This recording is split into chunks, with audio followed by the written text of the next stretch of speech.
Hi there, welcome back to JD Answers. Today I'll be installing the Rexington V1 Dashcam, and I'll be installing it on this Nissan Sentra.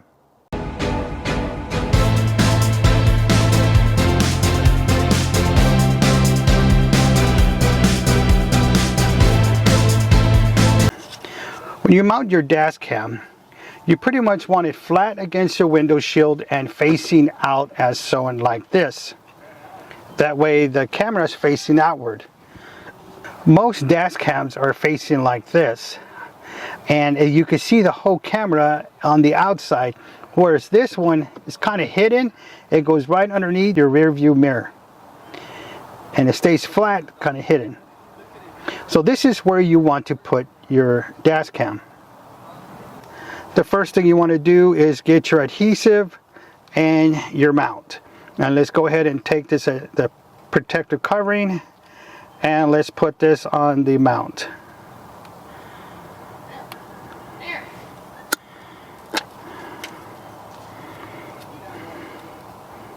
And we'll set that on there as shown. Try to get it as nice and neat as possible, because this part might be sewn on the outside. Alright, I think we got a good part here.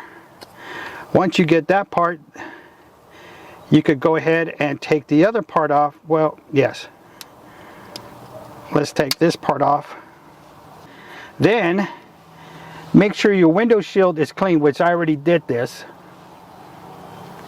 Get your dash cam and go ahead and put the mount into the dash cam. Now there is an indentation, an opening on one side of the mount, so make sure you get the right side going facing forward into this area here.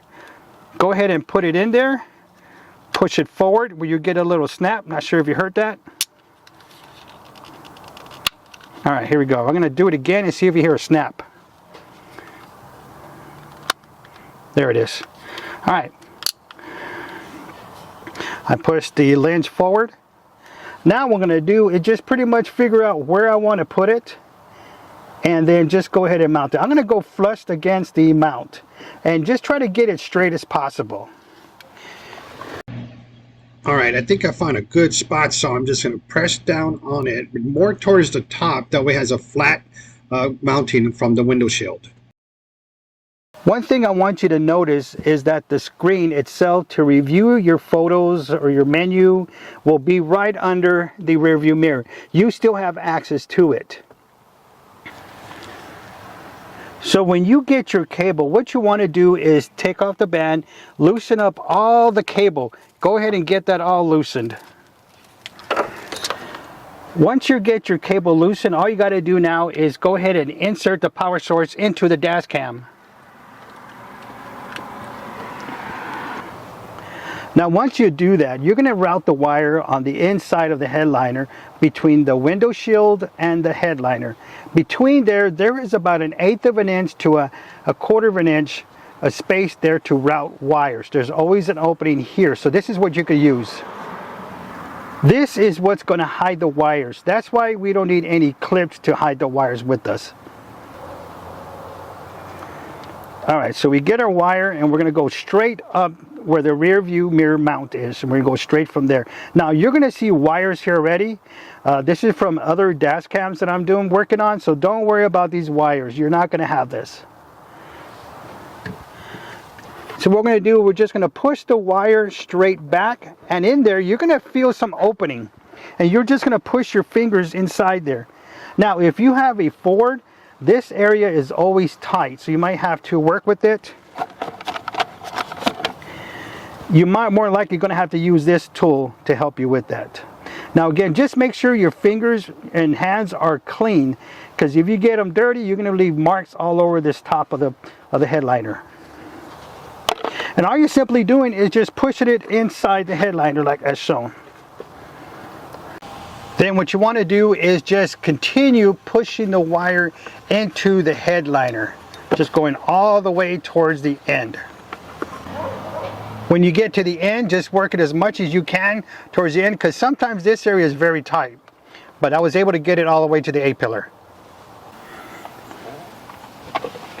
Alright, this beam here is called an A-pillar. Now this is where we're going to route the wire inside this A-pillar. There's several ways to do it. You could use this upholstery tool to just push it in there. You could just use your fingers to push it in there. Or another way is good, is just get the weather strip and pull it down. Just grip it.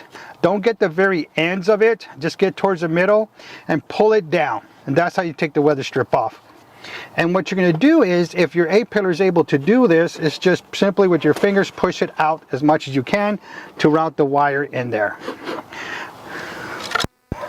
Now what I like to do is push this A-pillar out a little bit, and on the right side of it, just put the wire inside it, that way it holds it.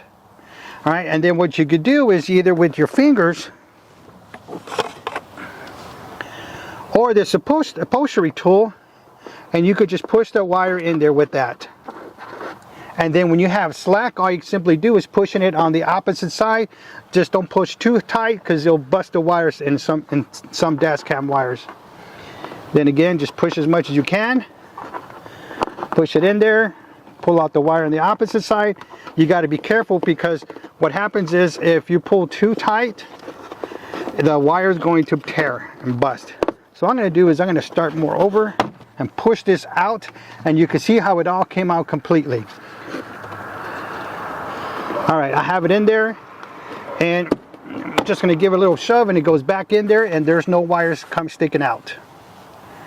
Alright, now we're ready to move the wire down the A-pillar. Alright, now that we're at the A-pillar, we have the wire on the side. All we're going to do is push the wire inside the A-pillar, and with the weather strip, we're just simply going to push it back in there. And this weather strip is going to hold the wire inside the A-pillar, and you're not going to see anything on the inside or outside of the vehicle. So what I'm going to do now is pull out more of this weather strip bottom. Just get a good grip and pull out. Alright. And what you're doing again is simply putting the wire inside the A-pillar all the way down. It's going down, it's going to feed inside next to the dashboard here. Just push the weather strip in the opening, and then just seal it back up with the weather strip. Now we're all the way down to the kick plate. This is the kick plate here, and sometimes they're very loose, and sometimes. But all we're going to do is just simply push the wire inside the kick plate. Now let's go inside the car. Now that we're in the kick plate area, all we're going to do now is push the wire behind this carpet area right here. So just grab your wire, push back up the carpet, and push it behind there. Not behind your floor mat, you want it behind the carpet itself back here. And we're going to go all the way to the end. Alright, just keep pushing it towards the end of the carpet till you're at the corner. Alright, so since we're here, now this is another kick plate that underneath the dashboard, and most of these just simply pop out. So all I'm going to do is just simply get your hand and push it out, and it pops out with no problem. Just be careful, because sometimes they're mounted on the other side, they're screwed like this one is. So all I'm going to do is push the wire behind it, and then the wire's going to sit on top of this kick plate, and then we're just going to reinstall it.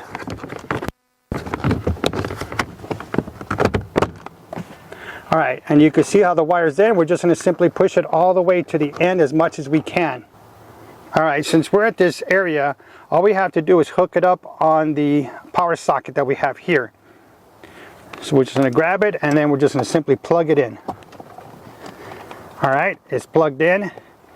Now, you can see there's slack here. So what we're going to do is we're going to put all the slack behind the carpet over here. So we're just going to push the wire back.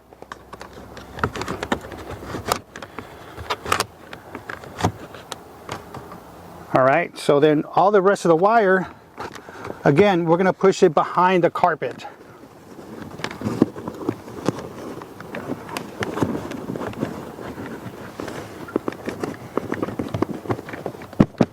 Alright, slack is there, and you can see how it looks now. And the wire is hooked in, and it's going over that enclosure, so it's not And now all we have to do is test the dash cam now. But you can see how there's no wires showing anywhere inside the vehicle, except at the camera area. All right, let's get inside now and test it. All right, we're ready to go ahead and start the vehicle and test the dash cam. But before we do that, we have to go ahead and insert the micro SD card. So I'm going to go ahead and just push it in there, and just to make sure it's installed. It is installed. Now we could go ahead and start the vehicle. And the dash cam should be turning on. And there it goes. And you can see it says SD card not formatted, please format, and hit OK. So we're going to go ahead and hit the OK button to go ahead and format.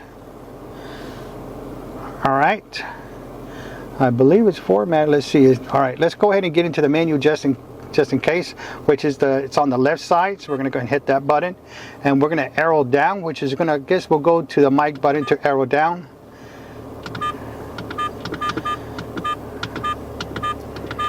All right, let's hit menu again to get to the settings. Here we go, and we're gonna hit the mic button to go down. Here it is, there's format. All right, we're gonna hit OK. And it says all the information will be deleted. Yes, we're gonna hit OK and arrow down to OK, and then press OK, and it says formatting. All right, now let's press the record button to get out of this, the back button. Or let's hit menu, and that should get us out. Yep, there it is. And we should start getting a date stamp to start recording.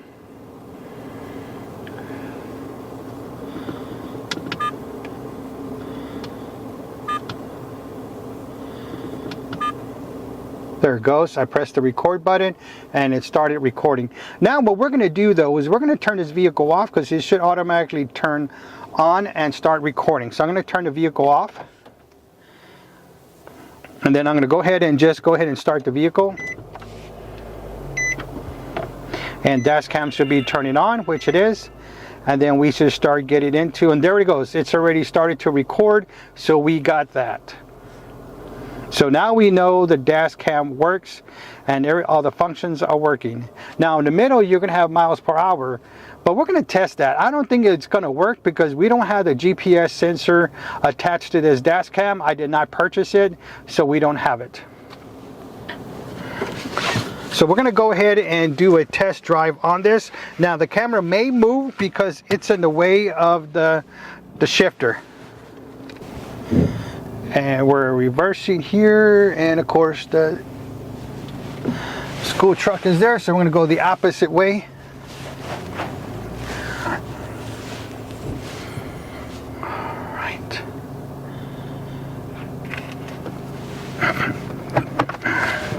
Alright, now let's do a real good test drive here and go around. Now it might be brighter than usual. I have the exposure on just so we could get more of the videotaping on the inside.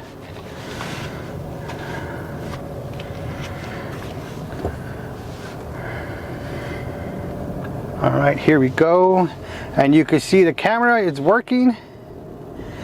And let's get a little bit of footage of the driving here.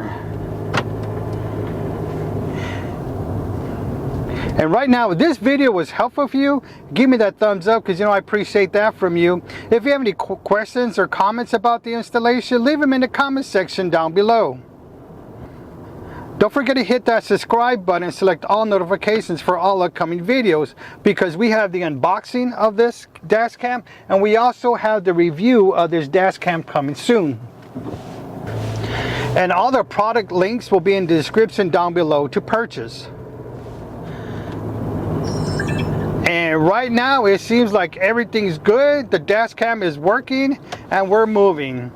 And I'm going to start cleaning the screen, because you always got to have a clean screen when you're driving around. Alright, and don't forget to always clean the inside of your screen as well, because it'll leave a haze on there. Like this vehicle, it has a real bad haze on it. Well, thank you for watching, and don't forget to subscribe!